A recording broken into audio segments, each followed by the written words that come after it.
தர்ஷா குப்தா முன்னாடி போகும்போது இப்படி இல்லையே, கொஞ்சம் ஒல்லியாக இருந்தாங்க, இப்போ நல்லா குண்டாயிட்டாங்க. ஏதாவது படத்துக்காக இப்படி உடம்பு ஏற்றிருக்காங்களா அப்படிங்கிற அந்த கேள்வி எனக்கு இல்லை இருந்தது.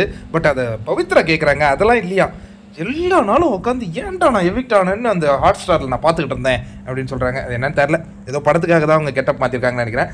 பட் இப்போ வந்து விஷாலும் அருணும் இங்கே உள்ளே வந்ததுலேயே கொஞ்சம் டக்குன்னு வாய் கொடுத்தா உண்மையை சொல்கிற ஆள் தர்ஷா குப்தா தான். கிட்ட போய் கேட்போம். தர்ஷா குப்தா டாப் 3 சொல்லு. டாப் 3லாம் நான் சொல்லலை, அதெல்லாம் என்ன எதுவும் சொல்லக்கூடாதுன்னு சொல்லியிருக்காங்க. சரி, நீ டாப் 3 சொல்ல வேணாம், உனக்கு பிடிச்ச ஒரு டாப் 3 சொல்லு. எனக்கு பிடிச்ச டாப் 3 நான் சொல்கிறேன். எனக்கு வந்து சவுண்டா ஆமாம். ரெண்டாவது முத்து. மூணாவது தீபக் அண்ணன். ஜாக்லின்லாம் இல்லையா? ஜாக்லின் 4. இப்போ டாப் 5. அஞ்சாவது